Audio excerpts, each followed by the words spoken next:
వైసీపీలో జరుగుతున్న భారీ కసరత్తు టీడీపీలో గుబులు రేపుతోందా? చూడటానికి పైకి అంతా గందరగోళంగా కనిపిస్తున్నా అంతర్గతంగా భారీ సోషల్ ఇంజనీరింగ్ ఇమిడుందా? అధికార పార్టీ కసరత్తుపై ప్రతిపక్షంలో జరుగుతున్న తాజా చర్చ ఏంటి? మార్పు చేర్పులను టీడీపీ ఎలా చూస్తోంది? వైసీపీలో అభ్యర్థుల ఎంపిక కసరత్తు భారీ ఎత్తున జరుగుతోంది.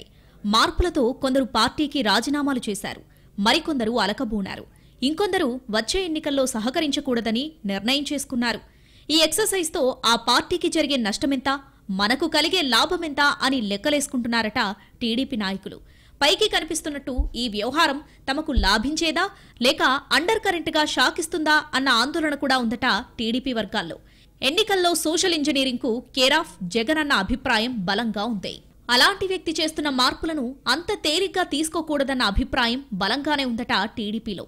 అందుకే ఇప్పుడు చేస్తున్న మార్పులు చేర్పుల వెనుక ముఖ్యమంత్రి వ్యూహం ఎవరికీ అంతు చిక్కకుండా ఉంటుందా అనే చర్చ టీడీపీ వర్గాల్లో జరుగుతున్నట్టు సమాచారం.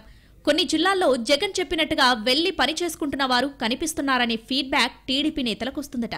కొందరు నేతలు తమకు కేటాయించిన నియోజకవర్గాలకు వెళ్లి కార్యకర్తలతో భేటీలు నిర్వహించి అంతా చక్కబెట్టుకుంటున్నారట.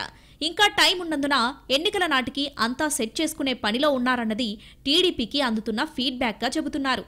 మరోవైపు కాస్తో కూస్తో నేమ్ ఫేమ్ ఉన్న ఎమ్మెల్యేలు, ఎంపీలను మారిస్తే రెండు చోట్ల వర్కౌట్ అవుతుందనే ఉద్దేశంతోనే జగన్ ఈ తరహా మార్పులు చేర్పులు మొదలు పెట్టారన్న భావన కూడా ఉందట. కర్నూలు జిల్లా ఆలూరు నుంచి ప్రాతినిధ్యం వహిస్తున్న మంత్రి గుమ్మనూరు జయరాంను కర్నూలు ఎంపీగా పోటీ చేస్తున్నారు. బోయే సామాజిక వర్గానికి చెందిన జయరాం ఎంపీగా పోటీ చేస్తే ఆ వర్గం ఓట్లున్న అసెంబ్లీ సెగ్మెంట్లలో వర్కౌట్ అయి అక్కడ గెలిచేందుకు ఛాన్సులు మెరుగవుతున్నాయనేది వైసీపీ అంచనా. ఈ తరహా లెక్కలే మిగిలిన చోట వేసి గెలుపునకు బాటలు వేస్తున్నారనేది జగన్ గురించి టీడీపీ వర్గాల్లో జరుగుతున్న చర్చగా కనిపిస్తుంది. ఇదే సందర్భంలో మరో మాట కూడా వినిపిస్తుంది. ఎవరి మీదైతే డౌట్ ఉందో వారి టికెట్లు మారుస్తున్నారనేది ఆ వర్షన్. మార్పులు చేర్పుల్లో ఇది ఓ కోణమనే చర్చ జరుగుతుంది. ఇవాళ కాకుండా రేపైనా పార్టీ మారతారనే అనుమానమున్న వారిని టఫ్ సీట్లలో మార్చడమో లేదంటే పక్కన పెట్టేయడమో చేస్తున్నారనేది మరో టాక్. ఇలా డౌట్ఫుల్ లీడర్ల లిస్టు వైసీపీలో చాంతాడంతా ఉందని, అలాంటి వాళ్లకు జగన్ జలక్కిస్తున్నారనేది చర్చ. ఏదేమైనా వైసీపీలో జరుగుతున్న మార్పులు చేర్పులపై టీడీపీలో ఆసక్తికర చర్చే జరుగుతోంది.